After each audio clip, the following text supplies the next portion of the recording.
कोविड-19 में कई रहस्यमय लक्षण सामने आए हैं। उसमें सबसे चौंकाने वाले दो लक्षण हैं। एक है हैप्पी हाइपोक्सिया और दूसरा ब्लैक फंगस। आज देश का सवाल में कोरोना के शरीर के इन दो अंगों पर हो रहे प्रहार को लेकर होगी चर्चा।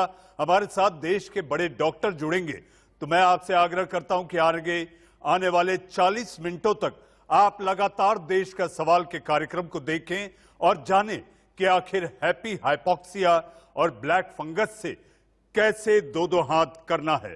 नमस्कार, मैं हूं मनीष अवस्थी, हाजिर हूं आपका अपना पसंदीदा कार्यक्रम देश का सवाल लेकर। कोरोना का कहर पूरे देश में देखा जा सकता है। रोजाना लाखों संक्रमित सामने आ रहे हैं। ऐसे में कई ऐसे खबरें हैं भी सामने हैं जो लोगों के मन में डर पैदा कर रही हैं। कोरोना नेगेटिव होने के बाद कई मरीजों में दूसरी बीमारी के लक्षण नजर आए। स्टेरॉइड, एंटीबायोटिक दवाओं के ज्यादा इस्तेमाल होने से आईसीयू में रहने वाले मरीजों में म्यूकोमाइकोसिस यानी ब्लैक फंगस की शिकायत देखने को मिली। म्यूकोमाइकोसिस एक फंगल इन्फेक्शन है जिसके चलते आंखों के नीचे स्टेरॉइड की एक परत जम जाती है। वहीं कोरोना को हरा चुके लोग अब हार्ट अटैक की जद में भी आ रहे हैं। एक्सपर्ट की माने तो कोरोना निगेटिव हो चुके मरीज के हार्ट पर असर तो करता है, ऐसे में उसकी हार्ट बीट पर लगातार उछाल देखा गया है। लेकिन कई बार मरीज के रिकवर होने के बाद ब्लड प्रेशर की समस्या सामने आती है, जिसमें ब्लड प्रेशर के अचानक बढ़ना या घटना शामिल है। किलर कोरोना और उसके बाद होने वाले साइड इफेक्ट्स पर हम अपने मेहमानों से करेंगे बात, लेकिन उससे पहले आपको दिखाते हैं 5 तस्वीरें। आपके टीवी स्क्रीन पर ये 4 तस्वीरें। 4 तस्वीरों में दिल को कैसे रखे तंदुरुस्त। जी हां, आंख की कैसे बढ़ेगी चमक, लंग्स का जो ख्याल है आपको कैसे रखना है, और उसके साथ साथ फंगस और उसका बचाव कैसे करें। किलर कोरोना के बाद ब्लैक फंगस से निपटने की कितनी तैयारी है, ब्लैक फंगस की पहचान कैसे हो और इसका क्या इलाज है। कोरोना महामारी के बीच सामने नई मुसीबत से आखिर आपको कैसे बचना है।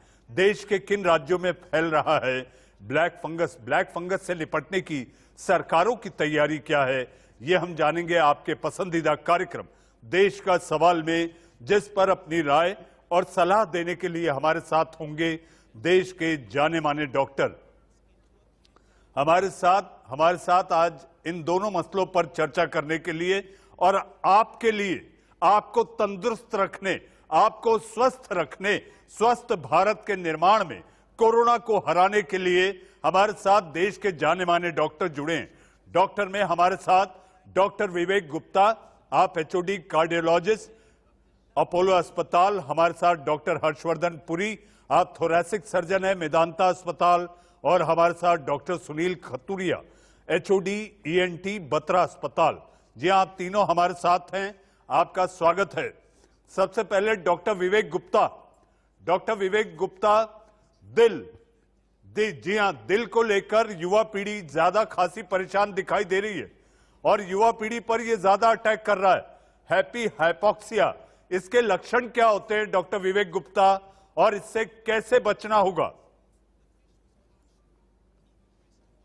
और हमने हाइपोक्सिया के पेशेंट्स पूरी जिंदगी देखे हैं। मैं करीब 20 साल का अपोलो के अनुभव है, उसके बाद जब हार्ट के पेशेंट को हाइपोक्सिया होता है तो उसमें पेशेंट को बहुत जल्दी टेकिपनिया होता है, ब्रेथलेसनेस होती है, जैसे एक्यूट लेफ्ट वेंट्रिकुलर फेलियर, जैसे कि हार्ट की पंपिंग किसी वजह से कम हो गई, दिल का बड़ा दौरा पड़ा, और जब दिल का दौरा कस के पड़ता है तो आपने देखा हो कस के इतनी तेज सांस फूलती है, इतनी है कि patient can not actually breathe. उसको ऐसा लगता है कि सडनली पल्मोनरी एडिमा होता है, फेफड़ों में पानी चला आता है, फेफड़ों के अंदर की तरफ, नॉट फेफड़ों के बाहर। हार्ट फेल हो रहा होता है, हार्ट की पंपिंग कम हो रही होती है। दिस पेशेंट्स का सैचुरेशन इमीडिएटली ड्रॉप नहीं करता, तो कई बार 90 के आसपास आता है, 97, 98 से।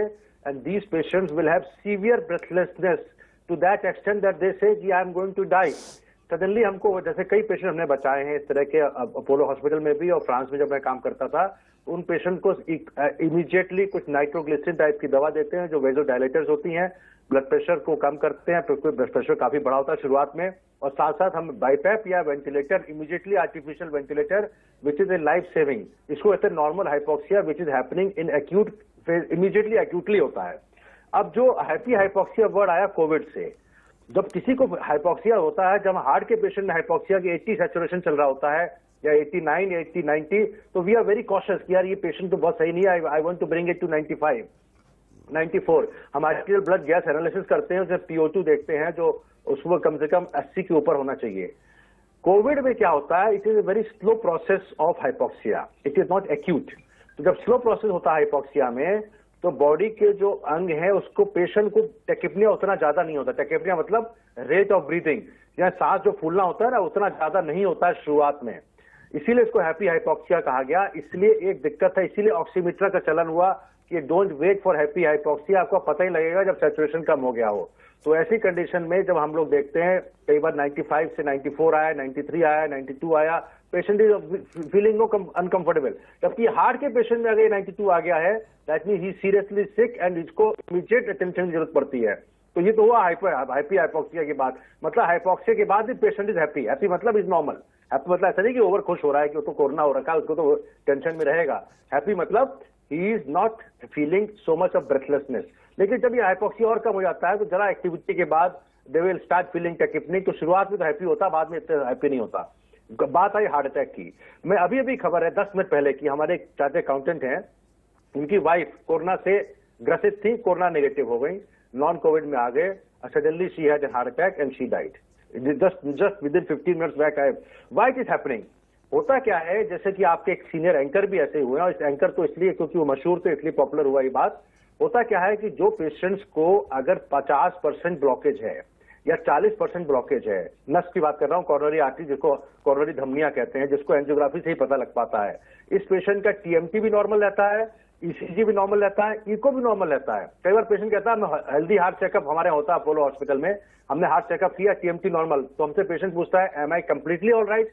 आई will say no, I can not tell you, because TMT जो है ब्लॉकेज 70% के ऊपर का ब्लॉकेज तो पकड़ेगा, ECG 99% का ब्लॉकेज पकड़ेगा, पुराना हार्ट अटैक पकड़ेगा, इको जब पुराना हार्ट अटैक हो चुका तो पकड़ेगा। लेकिन 40%, 50%, 60%, 70% का blockage will not be covered discovered by any of this test.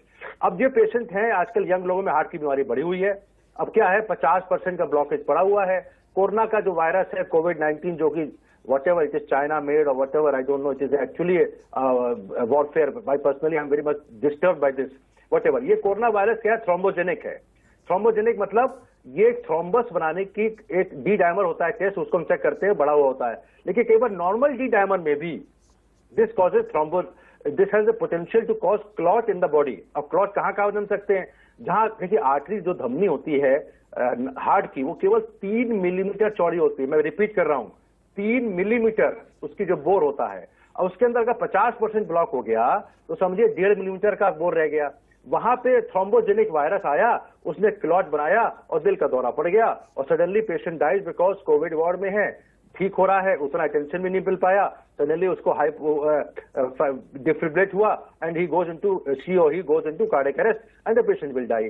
तो this is happening, that is why we are very cautious कि पोस्ट कोविड भी बड़ा स्ट्रॉन्ग एंटी कोगुलेशन देना चाहिए। मैं अभी बताऊंगा आपके टीवी माध्यम से, कई बार ये गलती तो नहीं कहेंगे, लेकिन नई बीमारी सब लोग सीख रहे हैं। Even with a normal D dimer, I am not only we give Ecosprin which is anti platelet, we also give anti coagulant जो कि इनॉक्सोप्रिन हेपेरिन टाइप की दवा है, वो कम से कम 15 दिन या 1 महीना देना चाहिए। उसका टैबलेट फॉर्म भी आ गया, ओरल एंटी कोगुलेंट।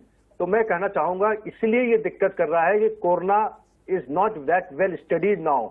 कोई ऐसा इंडिकेशन भी नहीं है कि आप अन्य से, कुछ लोग कहते हैं कि आप खून इतना पतला कर दीजिए उसको हेमरेज ना हो जाए, लेकिन यंग लोगों में हेमरेज नहीं होगा। We will save lives by giving oral anticoagulants for some more time, at least for 1 month, other than ecosprin. That is the only way it can save our life. तो दोनों बातें बताएंगे, heart attack क्यों हो रहा है, इसलिए हो रहा है। अभी पिछली वेव में, पिछली वेव में हार्ट अटैक से ज्यादा कॉमन था deep vein thrombosis of the lower limbs, पैर की नसों में जो खून जमता था और सडनली वो क्लॉट पल्मोनरी आर्टरी में जाता था, उसको कहते हैं pulmonary thromboembolism. I know, I have my very good friend who was lost, उस पेपर में भी आया था, एक डॉक्टर था LNJP हॉस्पिटल के, He was recovering and suddenly he had pulmonary embolism, he died. So that was the more common. In this wave, particularly heart attacks are getting more and more common. We have to be very cautious. Doctor Gupta, मैं आपसे एक छोटा सवाल यह है कि आखिर ये युवा पीढ़ी को क्यों अटैक कर रहा है, युवा पीढ़ी को अपने जकड़ में क्यों ले रहा है डॉक्टर गुप्ता?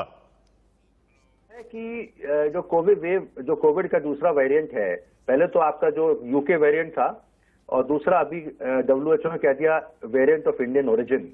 अच्छा नहीं लगता सुनने में, लेकिन जो उन्होंने कहा है B1617, अब इसमें कारण युवा तो क्यों कर रहा है, ऐसा नहीं है कि अभी मैं देख रहा था डेटा, 30 to 40 years वाले मैक्सिमम अफेक्टेड हैं, whether they because they are moving out of the house more commonly than the adult people, that could be one of the cause।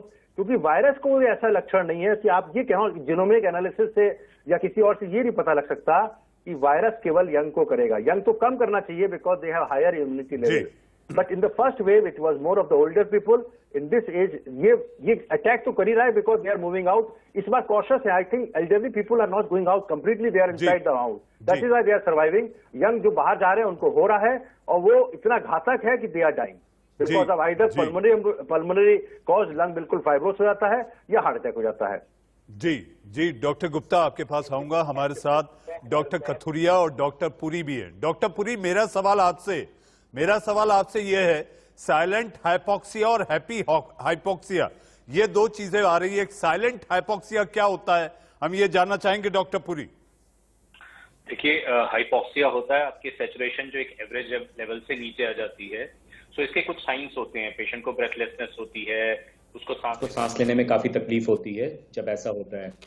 Happy hypoxia आजकल कोविड में हमने सुनी, मतलब होता है कि नॉर्मली जब आता है और जब आपकी सैचुरेशन काफी लो लेवल पे, ये कई बार 20 से 30% नॉर्मल से कम होती है। तो इस चीज को हम हैप्पी हाइपोक्सिया कहते हैं। ये सबसे पहले इंडोनेशिया के कुछ पेशेंट्स में देखा गया था और भारत में भी ये काफी पेशेंट्स में देखा जा रहा है। सो इसीलिए हम हर पेशेंट जिसको कोविड हो जाता है, जो होम आइसोलेशन पे होता है, सो हमारी उनसे रिक्वेस्ट रहती है कि सबसे पहला काम आप ये करिए कि आप एक ऑक्सीजन प्रोब या सैचुरेशन प्रोब, जिसको ऑक्सीमीटर, पल्स ऑक्सीमीटर कहते हैं, उसको खरीदिए और दिन में कम से कम 4 से 5 बार अपनी सैचुरेशन को मेजर करिए। अगर वो 94-95% से ऊपर है तो आपको घबराने की जरूरत नहीं है, पर अगर वो उससे लोअर साइड पे आ जाती है तो इसका मतलब है या 90 के करीब आती है और आपको सांस उखड़ने लगती है, तो आपको अपने नियरेस्ट हॉस्पिटल को कांटेक्ट करना है, नियरेस्ट इमरजेंसी में जाना है। हैप्पी हाइपोक्सिया क्या होता है, कई बार कुछ पेशेंट्स फीवर के सिम्टम या ऑलमोस्ट सिम्टमलेस अपना चेकअप कराने के लिए आते हैं और उनकी जब सैचुरेशन देखी जाती है वो 70 के करीब होती है। हैप्पी इसलिए कहा जाता है वो नॉर्मल होते हैं वो पेशेंट, उस टाइम वो साइनोसिस या हाइपोक्सिया के साइंस शो नहीं कर रहे होते। तो आपको कुछ साइंस को वॉच करना है, जैसे आपको बहुत ज्यादा स्वेटिंग हो रही है, बहुत ज्यादा पसीना आ रहा है बिना कुछ ज्यादा एक्टिविटी किए हुए, या आपके नाखून पीले पड़ रहे हैं, आपके होंठ पीले पड़ रहे हैं, नीले पड़ रहे हैं, तो आपको ये साइंस को वॉच करना है इसमें। और सबसे मेजर चीज है, जिसको कोविड हुआ है उसको अपनी सैचुरेशन को दिन में 4 से 5 बार जरूर मेजर करना है। अगर वो 94 से ऊपर है, 95 से ऊपर है, तो घबराने की जरूरत नहीं है। अगर वो उससे नीचे है तो अपने डॉक्टर को इमीडिएटली कॉन्टेक्ट करना पड़ेगा आपको। जी डॉक्टर पुरी, इस समय आपसे जो मेरा सवाल है वो सवाल ये कि जो बातें सामने आ रही है कि बचाव कैसे करना है, तो ये भी कहा जा रहा है कि बीटाडिन के गार्गल्स करने से आप इससे बच सकते हैं, और बचने के साथ साथ शुरुआती लक्षण अगर आपको ऐसे लगते हैं कि आपको अगर कोरोना को मात देना है तो सबसे पहले इस तरह के गार्गल करना, स्टीम लेना, ये बहुत लाभदायक होता है। देखिए, मैं आपको एक चीज बताता हूं, हम कोविड को समझते हैं पहले। कोविड एक वायरल डिजीज है जिसके कम से कम 95% पेशेंट जो होंगे वो माइल्ड होंगे और उसमें से कई एसिम्टोमेटिक होंगे, और 3% जो होंगे वो मॉडरेट होंगे, 2% सीवियर होंगे। सो जो माइल्ड कैटेगरी है, जिसको हम होम आइसोलेशन के लिए कहते हैं, उनको कुछ चीजें समझनी है। उनको कोई बहुत ज्यादा अपना इलाज करने की, बहुत एंटीबायोटिक्स लेने की, स्टेरॉइड्स लेने की जरूरत नहीं है। आपको सबसे पहला काम अपना ये करना है कि जो आपके फैमिली डॉक्टर हैं या नियरेस्ट हॉस्पिटल जो कोविड केयर सेंटर चला रहे हैं उनको कांटेक्ट करना है।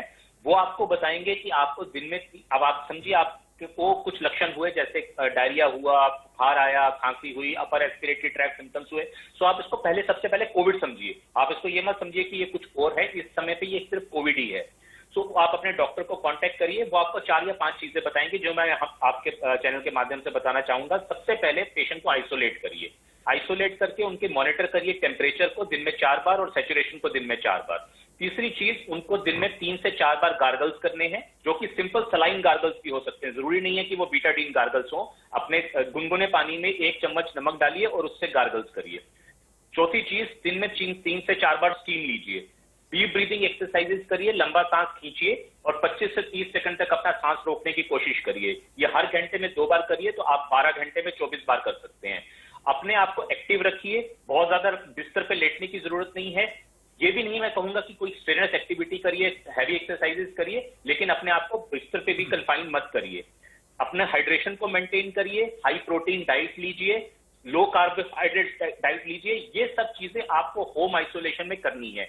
कुछ साइंस आपको वॉच करने हैं जो आपको मूवमेंट टुवर्ड्स हॉस्पिटल के लिए वॉच करने हैं। अगर आपका सैचुरेशन 90 से नीचे जा रहा है, बहुत हाई ग्रेड फीवर है जो कि क्रोसिन के बावजूद भी नहीं टूट रहा, या फिर आपको बहुत ब्रेथलेसनेस हो रही है, आपके नाखून और होंठ नीले पड़ रहे हैं, या फिर आपका कॉन्शियसनेस, आपको चक्कर आने स्टार्ट हो गए हैं और आप बेहोशी की तरफ जा रहे हैं, इमीडिएटली अपने डॉक्टर को कांटेक्ट करके नियरेस्ट इमरजेंसी चाहिए। इन चीजों को वॉच करना इस कोविड में सबसे इंपॉर्टेंट है। जी डॉक्टर पुरी, आपकी इस जानकारी और इसके साथ साथ आपने जो सलाह दी है, मुझे ऐसा लगता है कि जो लाखों करोड़ों दर्शक ये कार्यक्रम देख और सुन रहे हैं उनके लिए लाभकारी होगी।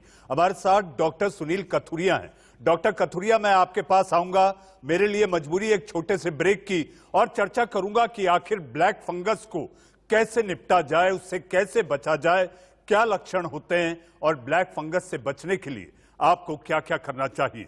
वक्त है एक छोटे से ब्रेक का।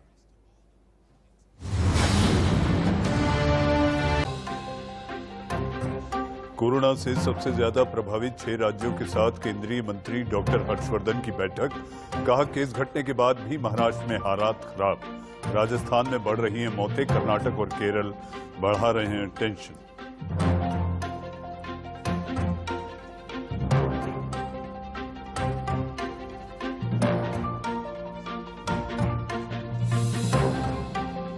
दिल्ली में कोरोना के 10,000 नए मामले, 308 लोगों की मौत, संक्रमण रेट घटकर 14% हुआ। डिप्टी सीएम मनीष सिसोदिया ने कहा, अस्पतालों में बेड और ऑक्सीजन की अब नहीं है कमी।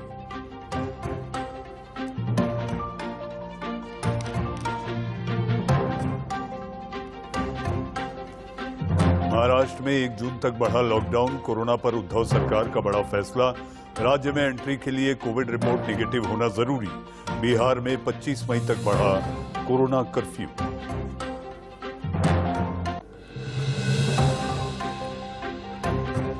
गंगा में बहते शवों पर राष्ट्रीय मानवाधिकार आयोग ने भेजा नोटिस। केंद्र, यूपी और बिहार सरकार से मांगा जवाब। उन्नाव से लेकर गाजीपुर, बक्सर और पटना तक गंगा में बह रही हैं लाशें।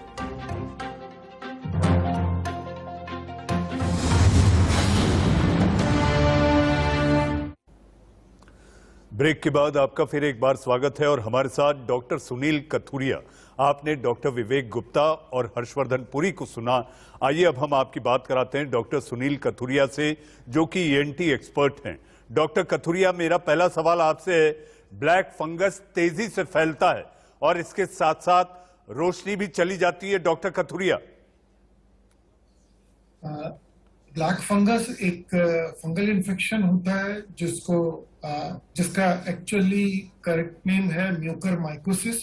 ये एक फंगल इन्फेक्शन है जो कि नोज और नेसोफैरिंक्स से मैक्सिलरी साइनस या जो फेस का जो मेन साइनस है उसको इन्वॉल्व करता है और वहां से बहुत तेजी से स्प्रेड करते हुए ऑर्बिट तक चला जाता है। इसको हम इस तरह से समझें कि कोविड जो प्राइमरीली बीमारी होती है वो नेसोफैरिंक्स या नाक के पीछे वाले हिस्से से शुरू होती है। इसीलिए जो सिम्टम्स, इनिशियल सिम्टम्स होते हैं वो सब नोज से रिलेटेड ही होते हैं, नाक से पानी आना या नाक बंद होना या हल्का सिर दर्द और बुखार होना। जो प्रेजेंट स्ट्रेन है इसमें म्यूकरमाइकोसिस बहुत तेजी से हमें बढ़ता हुआ नंबर ऑफ केसेस बहुत तेजी से बढ़ते हुए मिल रहे हैं। और इसकी वजह यही है कि 15 से 20 दिन में नॉर्मली जो कोविड के पेशेंट्स रिकवर कर जाते हैं, उसके बाद उनमें नाक बंद होना या नाक से ब्लड आना या विजन में ऐसा लगना कि फेस दिखाई देने में थोड़ी सी स्वेलिंग है और आंख थोड़ी सी प्रोजेक्टेड आउट है, प्रोप्टोसिस जिसे हम कह सकते हैं, वो होने लग जाता है। और इसकी ये बहुत ही ज्यादा कॉन्शियस और विजिलेंट होना दोनों को, पेशेंट्स को भी और ट्रीटिंग फिजिशियन को भी बहुत ज्यादा विजिलेंट होना बहुत जरूरी होता है। अगर इनिशियल स्टेज में हम उनका सीटी स्कैन करा के डिटेल्ड असेसमेंट करके देखें और अगर ऐसा शक होता है कि पेशेंट को फंगल इन्फेक्शन है तो उसकी इमीडिएटली सर्जरी की जरूरत होती है। सर्जरी में जो मेन है उसको हमें जितना डिजीज है, जो डैमेज्ड एरिया है, उसको निकालना पड़ता है। अगर हम इनिशियल असेसमेंट में ये देख लें कि बीमारी सिर्फ मैक्सिलरी साइनस और इथमॉइड साइनस या नाक के जो फ्रंट वाले पार्ट के साइनसेस हैं उनका इन्वॉल्वमेंट है, तो एंडोस्कोपिक साइनस सर्जरी से इसको हम बड़े आराम से क्लियर कर सकते हैं। क्योंकि ये फंगल इन्फेक्शन बहुत तेजी से बढ़ता है, अगर हम इसे इनिशियली डिब्राइड करके निकाल दें और पेशेंट को एंटी फंगल मेडिकेशन शुरू कर दें तो रिजल्ट्स बहुत अच्छे हैं। सेम सिटिंग में ही अगर हम उसको एंटी फंगल सोल्यूशन से अच्छी तरह से वॉश कर दें तो रिजल्ट्स बहुत अच्छे हैं। लेकिन अगर हम इसको इग्नोर करें और इसे ऐसे ही ट्रीट करते रहें कंजर्वेटिवली और ये एक बार ही ऑर्बिट को इन्वॉल्व कर लेता है तो फिर हमें सिर्फ मैक्सिलरी साइनस या इथमॉइड्स को क्लियर करने या डिब्राइड करने से काम नहीं चलता, हमें उसमें ऑर्बिट को भी सेक्रीफाइस करना पड़ सकता है। इससे पहले कि पेशेंट का विजन लॉस हो और उसको इंट्रैक्टेबल ऑर्बिटल इन्वॉल्वमेंट हो जाए, बेहतर है अगर हम जल्दी से जल्दी उसका सीटी स्कैन करके देखें और अगर उसमें डॉक्टर कथुरिया, मेरा सवाल आपसे एक सहज और सरल भाषा में, इससे बचाव कैसे किया जाए डॉक्टर कथुरिया? देखिए डॉक्टर गुप्ता आ रहा हूं। जो हमारा सजेशन है कि जो कोविड पॉजिटिव पेशेंट्स हैं उनको मास्क पहनना बहुत इंपॉर्टेंट है। मास्क सिर्फ इसलिए नहीं कि वो डिजीज को स्प्रेड कर सकती है, मास्क इसलिए भी कि अगर मास्क पहना हुआ होगा तो उनका डस्ट और फ्यूम्स का और सराउंडिंग एरिया में अगर कोई फंगस है तो उससे अपने आप को प्रोटेक्ट कर सकते हैं। क्योंकि ये सारे के सारे कोविड पेशेंट्स इम्यूनो कॉम्प्रोमाइज्ड हैं और ऐसी सिचुएशन में अगर उन्होंने मास्क पहना हुआ है तो वो इन्फेक्शन स्प्रेड करने से भी बच रहे हैं और इन्फेक्शन लेने से भी बच रहे हैं। अच्छी क्वालिटी का मास्क पहनना सारे पेशेंट्स को डॉक्टर कथुरिया हमारे साथ डॉक्टर विवेक गुप्ता और डॉक्टर पुरी भी हैं। डॉक्टर विवेक गुप्ता, आप कुछ कहना चाहते थे जब डॉक्टर कथुरिया कुछ कह रहे थे, तो हम ये चाहेंगे दिल और आंख के संबंध को लेकर, आखिर स्टेरॉइड से फंगस का क्या संबंध है, हम ये चाहेंगे कि आप ये भी समझाएं। डॉक्टर गुप्ता। माइकोसिस, जिसको ये ऐसा नहीं कि नई बीमारी है, ये बहुत पुरानी बीमारी है, but it is a rare fungal disease. अब मैं बताना चाहूंगा, थोड़ा भूमिका देखें कि फंगल डिजीज कब होती है। फंगल डिजीज तब होती है जब पेशेंट काफी दिन आईसीयू में रह रहे होते हैं, चाहे वो किडनी फेलियर के हो, चाहे सेप्टिसीमिया के हो, चाहे पोस्ट बाईपास इन्फेक्शन हो, चाहे कैंसर के हो। होता क्या है कि जब ये पेशेंट्स की इम्यूनिटी कमजोर हो जाती है टू दैट एक्सटेंट कि वो पोर्स, हवा के पोर्स या सॉइल के पोर्स और जो फंगल पोर्स हर जगह घूम रहे हैं या अटेंडेंट लेके आ रहे हैं। बहुत बड़ी बात बता रहा हूँ, आईसीयू में अटेंडेंट इसीलिए अलाउ नहीं होते कि they can bring infection, specially fungal. वो फंगस जो कि अदरवाइज हमारी बॉडी की इम्यूनिटी उसको खत्म कर देती है, वो इम्यूनिटी कॉम्प्रोमाइज पेशेंट होते हैं, उनमें फंगस ग्रो कर जाता है।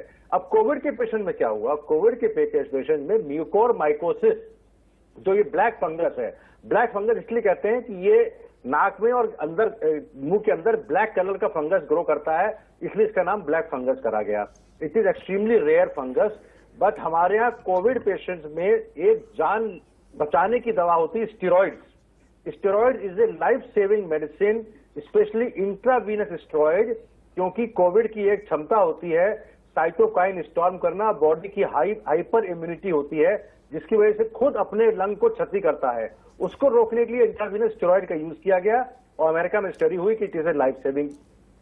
जब एक्सेसिव यूज हो जाता है या जरूरत पड़ रही है उसके बाद भी चल रहा है 10 दिन 12 दिन 15 दिन, तो these patients are immunity compromise patient without having kidney transplant, without having cancer, without having any other cause for fungal infection. अब ये इम्यूनिटी कॉम्प्रोमाइज पेशेंट हो गया because of steroids being given for long time. एक बहुत important बात बताऊंगा, ये कभी घर में नहीं होता। कहीं आज सुबह टीवी चैनल पे था, लोगों ने कहा हमको सूजन आ रही चेहरे पे, हमें फंगस तो नहीं हो गया। It will happen only a prolonged hospitalisation. अब ये म्यूकोरमाइकोसिस जो है ये 3 तरीके से नुकसान करता है। कई बार ये ऑप्टिक नर्व में पीछे की तरफ घुस जाता है तो माइकोसिस वहां पे हो जाती है, तो ऑप्टिक नर्व डैमेज हो जाता है, 25% लोगों की आंख चली जाती है, जो वेव 1 में भी देखा गया, ब्लाइंडनेस, कंप्लीट ब्लाइंडनेस। दूसरा ये करता है कि लंग्स के अंदर और क्षति पहुंचाता है और साथ साथ अगर ब्रेन में पहुंच गया तो उसके एनकेफेलाइटिस के सिम्टम आ जाते हैं। इसका बचने का उपाय डॉक्टर साहब ने बहुत अच्छा बताया कि patients who are in ICU उनको भी मास्क बना के रखें, जिससे कभी कभी अटेंडेंट्स या पेशेंट के साथ नर्सेज जो आती हैं उनके थ्रू ना आ जाए, because they are immuno compromise patients. दूसरी इम्यूनिटी बूस्टर्स, मैं एक बहुत इंपॉर्टेंट बात कहना चाहता हूं जो मेरे दिमाग की उपज है, विटामिन सी ओरली देते हैं, इंट्रावीनस विटामिन सी भी दें अगर, जो कि एस्कॉर्बिक एसिड के नाम से अवेलेबल है, जो काफी हाई डोज में दिया जाता है, it is in grams actually, 2 to 5 grams per day वो दिया जाता है, वो भी इससे फायदा होगा। लेकिन सबसे इंपॉर्टेंट बात है कि इसका इलाज है। ऑल्दो म्यूकोरमाइकोसिस में 54% मोर्टेलिटी, यानी किसी को म्यूकोरमाइकोसिस हो जाए, ब्लैक फंगस, तो 54% तो उसी फंगस से डेथ हो जाएगी। कोविड की डेथ मोर्टेलिटी तो 5 से 10% है, 20% है, गुप्ता, उसी वजह से डेथ हो जाएगी। एम्फोटेरिसिन बी और intravenous anti fungal medicine available है जिससे इसका इलाज हो सकता है। घर में नहीं होता है, बड़ी बात है। लोग पैनिक हो रहे हैं कि मुझे घर के अंदर कोविड है, मुझे कहीं ऐसा ना हो कि मुझे ब्लैक फंगस ना हो जाए। Never, it will happen only in prolonged hospitalisation. जी डॉक्टर गुप्ता। डॉक्टर पुरी, हम आपसे जानना चाहेंगे, ये होता तो कैंसर की तरह है लेकिन बड़ी तेजी से फैलता है, जैसे डॉक्टर कथुरिया, डॉक्टर गुप्ता ने कहा। डॉक्टर पुरी, कैंसर तो धीरे धीरे धीरे आगे बढ़ता है, लेकिन इसके तेजी से बढ़ने के क्या कारण हैं और इसके बचाव या उपाय क्या है जिससे इससे बचा जा सकता है? डॉक्टर पुरी। देखिए, पैनल ने पहले ही समझा दिया कि ये अपॉर्चुनिस्टिक इन्फेक्शन है, अपॉर्चुनिस्टिक फंगल है, इम्यूनिटी बॉडी की लो हो रही है कोविड में, और ये फंगल इन्फेक्शन जो कि इन्वायरमेंट में है शरीर को पकड़ लेता है। हम राइनो ऑर्बिटल म्यूकोरमाइकोसिस की बात कर रहे हैं जो नाक और आंख में को इन्वॉल्व करता है। ये बहुत जल्दी फैलता है। इसकी ड्रग्स अवेलेबल हैं, एम्फोटेरिसिन इसकी ड्रग होती है, एम्फोटेरिसिन देने से इसको रोका जा सकता है। पर क्योंकि ये फंगस इतना बातों में इसलिए आया है क्योंकि इसकी मॉर्टेलिटी बहुत है, इसकी मारने की क्षमता बहुत ज्यादा है। जिन पेशेंट्स को ये हो जाता है और समय पे उनको दवाई ना दी जाए या वो दवाई अवेलेबल ना हो या वो बहुत ज्यादा इम्यून कॉम्प्रोमाइज्ड हो, तो बहुत जल्दी ये फैल के नाक, साइनसेस, ब्रेन और लंग्स में चला जाता है और उनको काफी बुरी तरह से डैमेज करता है। पहली चीज ये। दूसरी चीज ये कि एक चीज मैं आपके चैनल के माध्यम से बताना चाहूंगा, जो स्टेरॉइड्स की बात की गई, हमारे यहाँ पे क्या हो रहा है, कुछ पेशेंट्स जो होम आइसोलेशन पे भी हैं, लोग उनको लोग व्हाट्सएप फॉरवर्ड्स पे देख रहे हैं कि स्टेरॉइड लेने हैं, तो खुद ही जाके ओवर द काउंटर मेट्रोल की गोलियां, टेक्सोना की गोलियां ले रहे हैं और खाए जा रहे हैं। बहुत ज्यादा प्रोपोर्शन ऑफ इंडिया में डायबिटीज जो होती है वो मास्क्ड होती है। जब ये स्टेरॉइड्स को अधिक मात्रा में बिना कारण के लिया जाता है तो ये अनमास्क हो जाती है। आहिस्ता आहिस्ता ये पेशेंट जो है कुछ दिनों के अंदर ऑलमोस्ट कीटोएसिडोसिस की स्टेज में आ जाते हैं, फिर इन्हें एडमिट करना पड़ता है और इम्यून कॉम्प्रोमाइज स्टेटस में स्टेरॉइड लेने के बाद इनका इम्यूनिटी बिल्कुल ही खत्म हो जाती है और ये फंगस होने के चांसेस बहुत ज्यादा होते हैं। सो मैं आपके चैनल के माध्यम से ये लोगों को अपील करना चाहूंगा कि ये ड्रग्स दो धारी तलवार की तरह है, ये बचाती भी हैं और मारती भी हैं। सो आप इनको प्लीज अपने रजिस्टर्ड मेडिकल प्रैक्टिशनर की प्रिस्क्रिप्शन के ऊपर जितना वो बताए लोएस्ट पॉसिबल डोज में ही लेना है और जितनी जल्दी हो सके हमें ये दवाइयां बंद करनी होती हैं। सो प्लीज आप अपने डॉक्टर से कांटेक्ट करके ये दवाइयां लीजिए। स्टेरॉइड्स को गोली एक टॉफी की गोली मत समझिए, ये बहुत ही स्पेशलाइज्ड ड्रग्स हैं, इनको लेने का एक तरीका होता है। जी डॉक्टर पुरी, हमारे साथ डॉक्टर कथुरिया भी हैं। डॉक्टर कथुरिया, आज एक बात सामने आई है कि कोविशील्ड जो टीका है, कोविशील्ड जो वैक्सीन है उसकी मियाद अब बढ़ा दी गई है। पहली से दूसरी डोज के बीच में अब 12 से 16 सप्ताह के बीच में यह ली जा सकती है। तो इसके पहले जो डोजेज हुई, जैसे 6 से 8 सप्ताह, 1 महीने के भीतर लेने से शुरुआत हुई, तो ये 12 से 16 हफ्ते के बीच की ये जो मियाद है, आपको क्या लगता है इससे एंटीबॉडीज बन जाएंगी कि पहली डोज के बाद जो एक सुरक्षा कवच होना चाहिए वो बन जाएगा? डॉक्टर कथुरिया। देखिए, ये जो सेकंड डोज जो लेने की बात हुई है, पहले 4 हफ्ते के लिए हम कह रहे थे और उसके बाद अब कहा जा रहा है कि हम 10 या 12 हफ्ते तक ये सेकंड शॉट ले सकते हैं। ये इससे हमें एंटीबॉडी लेवल अच्छा बन जाएगा और ये सारा कुछ डिटेल्ड रिसर्च के बाद ही ये फैसला किया गया है। इससे बेहतर होगा कि हम किसी इम्यूनोलॉजिस्ट से ये ज्यादा डिस्कस करें, तो वो ज्यादा इसमें अच्छी सलाह दे पाएंगे। जी जी, डॉक्टर पुरी आपकी भी राय हम जानना चाहेंगे कि आखिर ये 12 से 16 सप्ताह के बीच की जो मियाद है, ये कहा गया कि कोविशील्ड आप 12 से 16 सप्ताह के बीच दूसरी डोज लें, तो आपको क्या लगता है जो एंटीबॉडीज पहली डोज में बननी है वो इतने लंबे समय, लगभग की आप ये समझिए कि 3 महीने के वक्त में ये बन जाएगी और एक मरीज को सुरक्षा कवच, यानी कि एक आम आदमी को सुरक्षा कवच हो जाएगा पहली ही डोज से? देखिए, कोविड एक बिल्कुल नई बीमारी है। इसके लिए जो वैक्सीन बन रही हैं, इस पे शोध अभी स्टार्ट हो रहे हैं। कुछ शोध हो रहे हैं, कुछ फेज 3 ट्रायल्स चल रहे हैं, कोई फेज 4 ट्रायल्स चल रहे हैं। बेसिकली होता क्या है, जब भी कोई वैक्सीन इंट्रोड्यूस की जाती है और मास इसको दी जाती है, तो उसमें देखा जाता है कि एंटीबॉडीज कब बनना स्टार्ट होती हैं। तो अमूमन देखा गया कि पहली डोज के 2 से 3 हफ्ते के बाद एंटीबॉडीज बनना स्टार्ट होती हैं। पहले ये सोच आई कि हम इसको 4 हफ्ते के बाद दें, फिर देखा गया कि एंटीबॉडीज कुछ टेस्ट जो पेशेंट्स को नहीं मिल पाया 4 हफ्ते, उनको 6 to 12 वीक्स पे दिया गया कि उनकी एंटीबॉडीज ज्यादा बनी। अब देखा जा रहा है कि 4 to 6 वीक्स के बाद जो है ये एंटीबॉडीज पीक करती हैं फर्स्ट डोज के बाद, और अगर उसके बाद 12 वीक पे इसको हम एक सेकंड डोज दें तो वो बूस्टर की तरह एक्ट करती है और एंटीबॉडीज को और ज्यादा बढ़ाती है। डॉक्टर पुरी, डॉक्टर विवेक गुप्ता भी कुछ कहना चाहते हैं। डॉक्टर गुप्ता, आप कुछ कहना चाहते हैं इसी बात को लेकर? तो हमारे आदरणीय प्रधानमंत्री जी ने 16 जनवरी को इसका इनॉग्रेशन कर दिया। कोविशील्ड कोवैक्सीन था, कोवैक्सीन का डेटा था 4 हफ्ते बाद और कोविशील्ड का भी था 4 हफ्ते बाद। अब उस समय क्या हुआ, उस समय ऑक्सफोर्ड यूनिवर्सिटी ने जो ट्रायल फेज 3 क्लिनिकल ट्रायल किए थे वो 4 हफ्ते वाले थे। उसके बाद उन्होंने 8 हफ्ते के किए। उन्होंने कहा कि 4 हफ्ते वाले बाद अगर हम बूस्टर देते हैं और अगर 8 हफ्ते में देते हैं तो उसकी एफिकेसी बढ़ के 81% हो जाती है। अगर 4 हफ्ते में हम बूस्टर देते हैं तो हमारी एफिकेसी 71% है। अभी लेटेस्ट एक और ट्रायल करा उन्होंने ऑक्सफोर्ड यूनिवर्सिटी में, उन्होंने 12 हफ्ते का ट्रायल किया। उसका रीजन ये था कि जो कोवैक्सीन की रिक्वायरमेंट ज्यादा है and there is huge demand और सप्लाई इम्बैलेंस, तो उन्होंने कहा 12 जो हफ्ते में किया उनमें 91% एफिकेसी आ गई और समथिंग लाइक टचिंग 90%। तो उन्होंने कहा कि लेट अस डू बूस्टर। वो कोवैक्सीन के साथ ऐसा ट्रायल हो नहीं पाया है, कोवैक्सीन अभी 4 हफ्ते में देते हैं, तो अगर 12 हफ्ते बाद भी देंगे तो हमारी जो फर्स्ट एंटीबॉडी पहली वो डोज से जो बनी है उसका जो बूस्टर बनेगा that will be much better. मैं अपना बता दूं, मैंने 5 हफ्ते में अपनी लगवाई, हमारी एंटीबॉडीज फर्स्ट क्लास बहुत ज्यादा है, more than 400। I check there in Apollo hospital. ऐसा नहीं है कि उनकी नहीं बनेगी, बट जो ट्रायल जो होते हैं वो देखते हैं एफिकेसी डेटा कि कितने % को फायदा to prevent the covid risk है।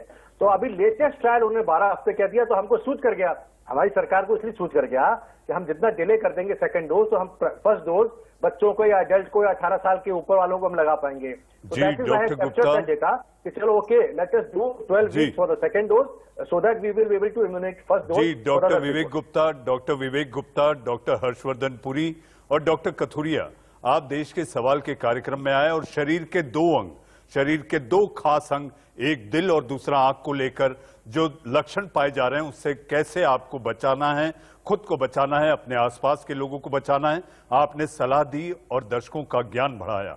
जी हां, जाते जाते मैं केवल इतना ही कहना चाहूंगा, जी हां, कोरोना के रहस्यमय लक्षण दिल और आंख को अटैक कर रहे हैं। तो दिल ने यह कहा, दिल ने आंख से यह कहा, जरा देखा करो तुम कम, देखती हो तुम, तड़पते हैं हम। तो आंख ने दिल से कहा, जी हां, जरा सोचा करो तुम कम, सोचते हो तुम और रोते हैं हम। जी हां, कोरोना के प्रहार में इस समय दोनों तड़प रहे हैं। जरूरी है इसका बचाव। देश के सवाल के कार्यक्रम में आप लोग आए, आज सभी का बहुत बहुत धन्यवाद। जी हां, वक्त है ब्रेक का। ब्रेक के बाद मेरे सहयोगी राजीव शर्मा आगे बढ़ाएंगे खबरों के सिलसिले को। जारी है इंडिया न्यूज में खबरों का सिलसिला।